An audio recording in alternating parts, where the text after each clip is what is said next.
মানুষের যে জিনিসটা ভালো লাগবে মানুষ সেটা গ্রহণ করবে। মানুষ যদি মানে কোনো গান ভালো লাগে, কোনো গজল ভালো লাগে, সেটা গুনগুন করবে, সেটা হচ্ছে কোনো মানে খারাপের কিছু নেই। আমার ঘর কেউ মনে মাইন্ড করবেন না যে আমি নদীরে তুই ভাঙলি আমার ঘর, কেউ মনে মাইন্ড করবেন না যে আমি একটা হিন্দু ধর্মের মেয়ে হয়ে কেন গজল করতেছি। আমার এই গজলগুলো খুবই ভালো লাগে, মন থেকে আসে। তাকে বুঝাবেন, ভাই তোমরা অনেকের ইবাদত করো, অনেকের পূজা করো, এবং তোমাদের এত এত দেবতা যে অনেকের নামও তোমরা জানো না, ঠিক কিনা? আসসালামু আলাইকুম প্রিয় দর্শক, আশা করি সকলেই অনেক অনেক ভালো আছেন। দর্শক, স্ক্রিনে যে বোনটিকে দেখতে পাচ্ছেন, এই বোনটি হিন্দু ধর্মের। এই বোনটি একটি গজলকে পুরো বিশ্বকে অবাক করে দিয়েছে। হ্যাঁ দর্শক শ্রোতা, গজলটি শুনলে আপনারাও অবাক ও হতভম্ব হয়ে যাবেন। দর্শক, যতটুকু জানতে পেরেছি, এই গজলটি গাওয়ার পরে ভারত থেকে বোনটির উপরে অনেক অনেক চাপ এসেছে। অন্যদিকে ডক্টর মিজানুর রহমান আজহারী হুজুর হিন্দুদেরকে নিয়ে এই কি বললেন, বিস্তারিত থাকছে ভিডিও জুড়ে। পুরো ভিডিওটি দেখার জন্য সকলের কাছে বিনীতভাবে অনুরোধ রইল। তো দর্শক, শুরুতেই চলুন হিন্দু বোনটির কণ্ঠে গজলটি শুনে আসি। এরপরে ডক্টর মিজানুর রহমান আজহারী হুজুর কি বলেছে সেটি আমরা দেখব। আমি অনুরাধা আঁকি, এখন বর্তমানে আছি হাতিরঝিলে। তো আমার ভালো লাগতেছিল না ঘরে, তো আমার পাশেই বাসা, চলে আসছি এখানে। এসে একটা বোনও পাইছি ফ্রেন্ডের মতন। তো একা একা গজল করতেছিলাম, ভালো লাগতেছিল। যে দেখলাম আর কি, আপনাদের মানে কেউ মনে মাইন্ড করবেন না যে আমি একটা হিন্দু ধর্মের মেয়ে হয়ে কেন গজল করতেছি।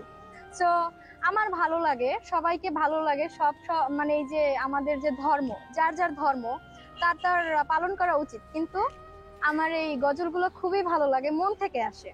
তো আমি এর জন্য ভালো লাগলে তো ডেফিনেটলি শেয়ার করবে। বিদায় আমি করতেছিলাম। তো কেউ আমাকে খারাপ দৃষ্টিতে দেখবেন না। আপনাদের যদি ভালো লাগে, পরবর্তীতে আমি আবারও আপনাদেরকে প্রেজেন্ট করার চেষ্টা করব। তো আমার জন্য একটু দোয়া করবেন, প্রেজেন্ট করতে পারি এরকমের মানে সবাই একটু আমার জন্য দোয়া করবেন। তো বেশি কথা না বাড়িয়ে আমি শুরু করলাম। ও নদীরে তুই ভাঙলি আমার ঘর, তোর কিনারায় থাকতাম তুই করলি আমায় পর। ও নদীরে তুই ভাঙলি আমার ঘর, তোর কিনারায় থাকতাম তুই করলি আমায় পর। সকালে দুপুর সাজে তোর কিনারায় বসে, সকালে দুপুর সাজে তোর কিনারায় বসে করতাম কত গুণগান তো। ভাঙলি আমার ঘর তুই করলি আমায় পর, ভাঙলি আমার ঘর তুই করলি আমায় পর। তোর কিনারার মাটি দিয়ে বাঁধা ছিল ঘর, ভাবিনি কখনো তুই হয়ে যাবি পর। তোর কিনারার মাটি দিয়ে বাঁধা ছিল ঘর, ভাবিনি তুই কখনো হয়ে যাবি পর। ভাবলি না তুই আমার কথা, অশ্রু এসে দু চোখ ভরে যা। ভাবলি না তুই আমার কথা, অশ্রু এসে দু চোখ ভরে যায়। আমি তো ভাবিনি তোকে পর, ভাঙলি আমার ঘর তুই বললি আমায় পর, ভাঙলি আমার ঘর তুই করলি আমায় পর। ও নদীরে তুই ভাঙলি আমার ঘর, ভাঙলি আমার ঘর তুই করলি আমায় পর। আপন বলে ভেবেছিলাম আসুক যত ঝড়, তোর কিনারায় থাকবে ভালো আমার ছোট্ট ঘর। আপন বলে ভেবেছিলাম আসুক যত ঝড়, ভাবিনি কখনো তুই হয়ে যাবি পর। আপন বলে ভেবেছিলাম আসুক যত ঝড়, তোর কিনারায় থাকবে ভালো আমার ছোট্ট ঘর। কিন্তু এমন করলি কেন বল, আমার সাথে করলি বড় ছ। কিন্তু এমন করলি কেন বল, আমার সাথে করলি বড় ছ। আমি তো ভাবিনি তোকে পর, ভাঙলি আমার ঘর তুই করলি আমায় পর, ভাঙলি আমার ঘর তুই করলি আমায় পর। ও নদী রে তুই ভাঙলি আমার ঘর, তোর কিনারায় থাকতাম তুই করলি আমায় পর। ও নদী রে তুই ভাঙলি আমার ঘর, তোর কিনারায় থাকতাম তুই করলি আমায় পর, তোর কিনারায় থাকতাম তুই করলি আমায় পর। নমস্কার। আপনি একজন হিন্দু হয়েও গজল গান কেন? আসলে ও এটা খালা, আমার মনের ভিতর থেকে এটা আপনি হারে জিগান তো, হিন্দু হয়ে গজল গায়কে প্রশ্ন করেন। একটু কাছে দেয়া জিগান, একটু কাছে দেয়া প্রশ্ন করেন। হ্যাঁ, কি উত্তর দেয় আমি দেখবো। উনি তো হিন্দু মানুষ, উনি তো হিন্দু ধর্মের অনেক কিছুই আমাদের সামনে। আন্টি আমি গজলটা করি এই কারণেই যে আমি পার্মানেন্ট গজল করি তা না, আমি সমস্ত ধর্ম বা মানে যে যার ধর্মে আছে সবাইকে সম্মান জানাই, কিন্তু আমি একজন হিন্দু মেয়ে হয়ে কেন গজল করি এটা আপনাদের মনে সবার প্রশ্ন, রাইট? কিন্তু আমার কেন জানি না, এটা একটা ইসলাম ধর্ম একটা শান্তির ধর্ম। আমি মনে করি যে আমি হিন্দু ধর্মে আছি, তবে আমি মনে করি ইসলাম ধর্ম শান্তির ধর্ম। এই অনুসারে আমি আর কি কিছু কিছু গজল আর কি করি, ভালো লাগে বিদায় আমি মনে আসে, প্রাণে ভালোবাসা জাগে গজলের জন্য, এই কারণে করি। তো এর চেয়ে বেশি কিছুই না। আমি কোনো ধর্মকে অপমান করতেছি না। যদি কেউ আমার ভিডিওটা যদি সবার ভালো লাগে অবশ্যই লাইক কমেন্ট শেয়ার করবেন। দর্শক, আশা করি আপনারা হিন্দু বোনটির কণ্ঠে গজলটি শুনেছেন এবং আপনাদের কাছে অবশ্যই ভালো লেগেছে। ভালো লাগবে না কেন? ভালো জিনিস তো অবশ্যই ভালো লাগবে। আমার কাছে তো অনেক ভালো লেগেছে। আপনাদের কাছে কেমন লেগেছে? আপনাদের মন্তব্য অবশ্যই কমেন্ট সেকশনে জানিয়ে দিবেন। এবার চলুন ডক্টর মিজানুর রহমান আজহারী হুজুর কি বলেছে বিস্তারিত দেখে আসি। আপনাদের কারো হিন্দু বন্ধু আছে? কার কার আছে দেখি? সবার হিন্দু বন্ধু। ঘটনা কি? এলাকার নাম কি? ও দেবদুয়ার। মাশাআল্লাহ, দেবদুয়ার। হিন্দু ভাইদেরকেও আমরা অনেক ভালোবাসি। আজকে এয়ারপোর্টে, ঢাকা এয়ারপোর্টে অনেক লোক আমাকে ঘিরে ধরেছে। সবার কথা হচ্ছে ইউটিউবে হুজুর আপনারা দেখি। আপনারা দেখছেন নাকি ইউটিউবে? দেখেছি তো। এক হিন্দু আসছে, এসে কানে কানে বলে, হুজুর আমি হিন্দু, আমি আপনার আলোচনা শুনি, আমি আপনার সাথে একটা ছবি তুলতে চাই। কেন? বলতেছে এটা স্মৃতি হিসেবে রাখতে চাই। তো এটা আমাদের সৌভাগ্য, ঠিক কিনা? হিন্দুরা যদি আমাদের মাহফিলে আসে, এদেরকে জায়গা করে দিবেন, খাওয়ার ব্যবস্থা করে দিবেন। অনেক আসছে, হ্যাঁ, ভিতরে। আমাদের হিন্দু ভাইদের মধ্যে থেকে কারা কারা আসছেন দেখি তো। আচ্ছা, হাত উঁচু করবে না, তারপরে দু একজন করে ফেলছে, হাত নামান। হয়েছে না, ওঠানোর দরকার নাই, টানাটানি করার দরকার নাই। আলহামদুলিল্লাহ, অনেক নাকি আসছে হিন্দু। আলহামদুলিল্লাহ, আল্লাহ ভাইদেরকে তুমি ইসলামের জন্য কবুল করো।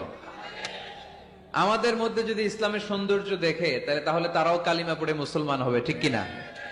এবং কোন হিন্দু ছেলে যদি মুসলমান হয়, তার দায়িত্ব আপনারা নিবেন এবং তার বাবা মার সাথে সেজন্য সম্পর্ক নষ্ট না করে। বাবা মা হিন্দু হোক, কোনো সমস্যা নাই, বাবা মার সাথে সুসম্পর্ক থাকবে, সুসম্পর্ক থাকবে। আল্লাহ রাসূল সাল্লাল্লাহু আলাইহি সাল্লামের স্ত্রী আয়েশা রাদিয়াল্লাহু তাআলা আনহুর বোন আসমা, ওনার মা ছিলেন মুশরিকা। তখন মুশরিকা ছিলেন। এসে আল্লাহ রাসূল সাল্লাল্লাহু আলাইহি ওয়াসাল্লামকে বললেন, ইয়া রাসূলুল্লাহ, আমার মা তো মুশরিকা, আমি তো কালিমা পড়ে মুসলমান হলাম, আমি কি মায়ের সাথে ভালো আচরণ করব নাকি কথা বলবো না? বিষ্ণু সাল্লাল্লাহু আলাইহি ওয়াসাল্লাম বললেন, খবরদার, সিলিহা, হোক মুশরিক হোক কাফের, সে তোমার মা। লাউ কাতা'তা জিলদাক, যদি তোমার চামড়া কেটে মাকে পায়ের জুতা বানিয়ে দাও, ওই যে এক ঢোক দুধ খেয়েছিলা, ওই এক ঢোক দুধের শোধ আদায় হবে না। খবরদার, মায়ের সাথে ভালো আচরণ করো। তো কোনো হিন্দু ভাই যদি মুসলমান হন, কোনো অসুবিধা নাই, আপনার আব্বা আম্মার সাথে সুসম্পর্ক রাখবেন, আত্মীয়দের সাথে সুসম্পর্ক রাখবেন। তবে মুসলমানদের মধ্যে থেকে যারা আপনারা পয়সাওয়ালা, ফ্যাক্টরির মালিক, বিজনেসের মালিক, তাকে কর্মসংস্থানের ব্যবস্থা করে দিবেন। We have to extend hour helping hand to him. সাহায্যের হাত বাড়িয়ে দেওয়ার দরকার আছে না নাই? এজন্য তাদেরকে নিয়ে আসবেন বেশি। আমরা চাই আমাদের ইসলামের কথা শুনে, ইসলামের সৌন্দর্য দেখে, বিউটি দেখে তারাও কালিমা পড়ে মুসলমান হোক, ঠিক কিনা? তাদের সাথে প্রথম যেই কথাটা তাদেরকে শোনাবেন, সেই কথাটার নাম হচ্ছে আর রাব্বানিয়া। ইসলাম সম্পর্কে প্রথম যে কথা, ইসলামের প্রথম বৈশিষ্ট্যের নাম হচ্ছে আর রাব্বানিয়া। সবাই বলেন কি নাম? মানে এটা রবের দেয়া ধর্ম। তাকে বুঝাবেন, ভাই তোমরা অনেকের ইবাদত করো, অনেকের পূজা করো, এবং তোমাদের এত এত দেবতা যে অনেকের নামও তোমরা জানো না, ঠিক কিনা? আমাদের হিন্দু ভাইদের মোট দেবতার সংখ্যা কত জানেন? হ্যাঁ, অনেক অনেক সংখ্যায় 33 কোটি বা 36 কোটি এরকম সংখ্যা পাওয়া যায়। তো আমার দেবতা যদি 33 কোটি হয়, আমি কয়জন রে মানব? আমাদের রব কয়জন? ওনার বিধানগুলো কি আমরা ঠিক মতো মানতে পারি? আমরা বিপদে পড়লে এক আল্লাহর কাছে চাই। রব আর খালিক যদি একজন না হয়ে দুইজন হয়, তিনজন হয়, ওটা ভালো না একজন হইলে ভালো? দুইজন বা তিনজন হইলে মারামারি আছে না নাই? কথা বলেন। এক খোদা বলবে, তুমি আজীবন সকালবেলা পূর্ব দিক থেকে সূর্য উঠাইছো, পশ্চিম দিকে ডুবাইছো, কালকে থেকে আমি উল্টা করব, পশ্চিম দিক থেকে উঠবে পূর্ব দিকে। ধাক্কাধাক্কি আছে না নাই? এ বলবে একরকম, ও আর একরকম। কয়জনের মন খুশি করব আমরা? আমরা এতজনের ইবাদত করি না, আমরা ইবাদত করি একজনের। চিল্লায় বলেন, তিনি কে?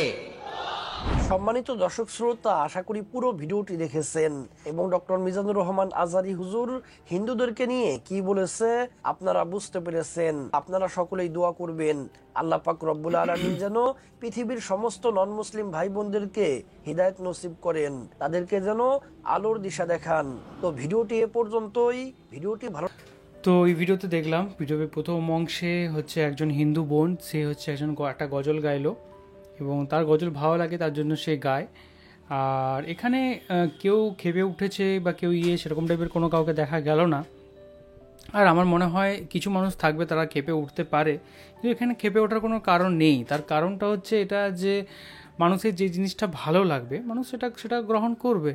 মানুষ যদি কোনো গান ভালো লাগে, কোনো গজল ভালো লাগে, সেটা গুনগুন করবে, সেটা হচ্ছে কোনো খারাপের কিছু নেই। ইনফ্যাক্ট আমিও এই ইদানিং আপনাদের অনেকগুলো অনেকগুলো গজল আমি শুনেছি, তার সুরগুলো এত সুন্দর যে মনের অজান্তেই কোনো সময় ঠিক গুনগুন করা হয়ে যায়।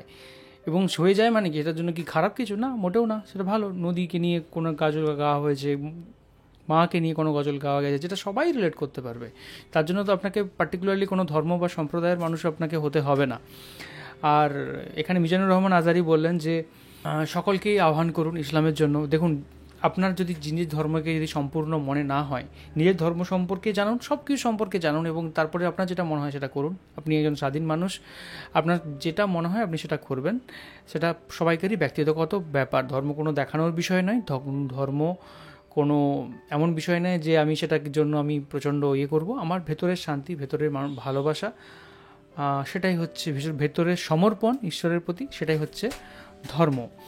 আর এখানে মিজানুর রহমান আজহারী বললেন হিন্দুদের 33 কোটি দেবতা, অ্যাকচুয়ালি 33 কোটি না, কথাটা হচ্ছে 33 প্রকারের দেবতা। আপনি চ্যাটজিপিটিকে দিয়ে সার্চ করে দেখতে পারেন, 33 প্রকারের দেবতা বলা হয়। অ্যান্ড কোটি এখানে বলা হয় যে প্রকার। সব ধর্মের মানুষ থেকে ভিন্ন ভিন্ন জিনিস কিন্তু শেখা উচিত। যেমন আমরা বিজ্ঞান, কোনো একটা জিনিস যখন আবিষ্কার হয় সেখান থেকেও তো সব জিনিসটা নিই, ওখানে তো আমরা ডিফারেন্সিয়েট করি না। দেন ভালো জিনিসটা কেন আমরা সেখান থেকে নেব না, তাই না? সাপোজ ধরুন মুসলিম ধর্মে কোনো একটা জিনিস ভালো আছে, সেটা আমরা হিন্দু, বৌদ্ধ জন্য যে কেউ হয়ে আমরা নিতে পারি। আবার ধরুন হিন্দু ধর্মে কোনো ভালো জিনিস আছে, সেটা যে কেউ নিতে পারে, জীবনে অ্যাপ্লাই করতে পারে। তার জন্য সে আপনার যে ধর্ম চেঞ্জ হয়ে গেল এরকমও কোনো ব্যাপার কিন্তু নয়। তো আর ভালো জিনিসগুলো যত হাইলাইট হবে, কমন জিনিসগুলো যত আমাদের ফেথ স্ট্রং হবে, তত একজন ভালো হিউম্যান বিইং হওয়া যাবে, আমার এটাই মনে হয়। আর বাদবাকি সত্যি কথা বলতে পলিটিক্স ছাড়া সব মানুষে কিন্তু অনেক ভালোবাসা, মানুষের মধ্যে অনেক সম্প্রীতি। একমাত্র কিছু পলিটিক্স, কিছু গেমসের জন্য আজকে একটু আধটু যেগুলো খারাপ জিনিস সেগুলো কিন্তু দেখা যায়। থ্যাংক ইউ সো মাচ আমাদের ভিডিও দেখার জন্য। কেমন লাগলো অবশ্যই কমেন্ট করে জানান। আপনার কি মন্তব্য সেটাও অবশ্যই কমেন্ট করে জানাবেন। অ্যান্ড ভালো থাকবেন, সুস্থ থাকবেন, আর দেখতে থাকবেন আমাদের চ্যানেল।